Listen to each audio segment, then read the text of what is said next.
किसी ने क्या खूब कहा है, मंजिल दूर और सफ़र बहुत है, छोटी सी जिंदगी और फिक्र बहुत है।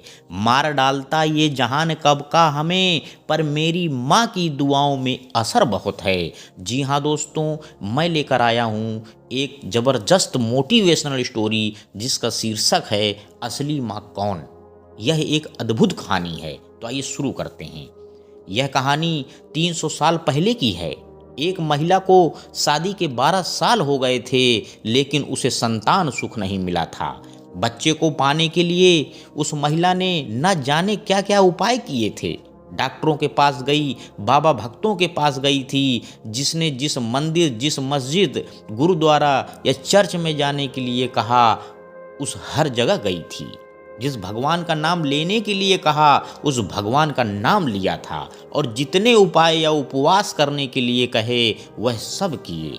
कहते हैं ना कि अगर दिल से और तन मन धन से कोई चीज चाहो तो मिल ही जाती है। इस महिला को भी उसकी तपस्या का वरदान उसके बेटे के रूप में मिल ही गया। 12 सालों की दुख दर्द और पीड़ा अपने बेटे का चेहरा देखते ही सुख और सुखी और संतुष्टि में बदल गया। लेकिन अभी शायद उसकी तपस्या बाकी थी। शायद भगवान को अभी उसकी और परीक्षा लेनी थी। जब उसका बच्चा 1 वर्ष का हुआ तो एक दूसरी महिला ने उसका बच्चा चुरा लिया। सोचिए उस माँ की मना स्थिति क्या होगी, जिसने दुनिया में सबसे ज़्यादा जिस बच्चे के लिए अपनी ज़िंदगी जी थी, उससे उसका बच्चा ही छीन गया। उसे ऐसा लगा जैसे किसी ने उसका बच्चा नहीं, उसके शरीर से उसकी आत्मा ही चुरा लिया हो। उस दिन से उस माँ का जैसे खाना पीना सोना सब छूट गया था। उसे न भूख लगती थी, न प्यास लगती थी, न नींद आती थी। हार मान जाए वह माँ कैसे? अपने बच्चे को ढूंढने में उसने जमीन आसमान एक कर दिया, और आखिरकार उसने अपने बच्चे का पता लगा ही लिया। वह पहुंच गई उस चोर महिला के पास अपने बच्चे को वापस लेने के लिए।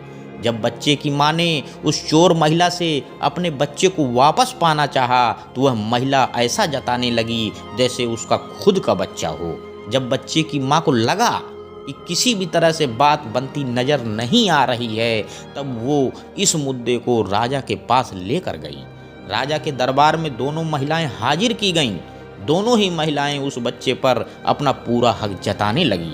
राजा और उसके सभी दरबारी काफ़ी आश्चर्यचकित और हैरान हो गए, क्योंकि बच्चे की सच्ची माँ को पहचानने के लिए उन्होंने जितने भी सवाल बच्चे के बारे में दोनों ही महिलाओं से किए, जो उसकी आदतों, उसकी पसंद या उसके निशानों के बारे में थे, दोनों ही महिलाएं उसका सही सही जवाब दे रही थीं। जब इस समस्या का समाधान निकलता नजर नहीं आ रहा था, तो राजा ने अपने खास और सबसे समझदार मंत्री से इसका निराकरण करने के लिए कहा। मंत्री ने बिना 1 मिनट की देरी किए तुरंत राजा से कहा कि महाराज, मुझे लगता है कि यह दोनों ही इस बच्चे की माँ हैं। इन दोनों को ही उस बच्चे पर बराबर का हक है। अगर आपको न्याय ही करना है तो सबसे बेहतर तरीका यही होगा कि आप बच्चे के 2 टुकड़े कर दीजिए और एक एक टुकड़ा दोनों माताओं को बांट दीजिए। मंत्री की ऐसी बात सुनकर राजा के साथ साथ दरबार में हाजिर सभी लोग उनकी तरफ आश्चर्य से देखने लगे। राजा ने सोचा कि मंत्री के ऐसे मूर्खतापूर्ण बातों के पीछे जरूर कोई रहस्य होगा। वह बिना सोचे समझे ऐसी बात कभी नहीं कर सकते।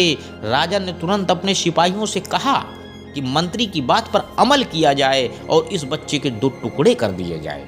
बच्चे की असली माँ ने यह फैसला सुनते ही राजा के पैर पकड़ लिए और बोली, महाराज, मुझ पर इतना जुल्म मत कीजिए। आप चाहे तो बच्चे को उस महिला को दे दीजिए, लेकिन उसके 2 टुकड़े मत करिए। मेरा बच्चा मेरे पास नहीं रहा तो चलेगा, इस दुनिया में तो रहेगा। मंत्री जी ने राजा से कहा, महाराज, यही उस बच्चे की असली माँ है, और जो वह शांत खड़ी है वह चोर है।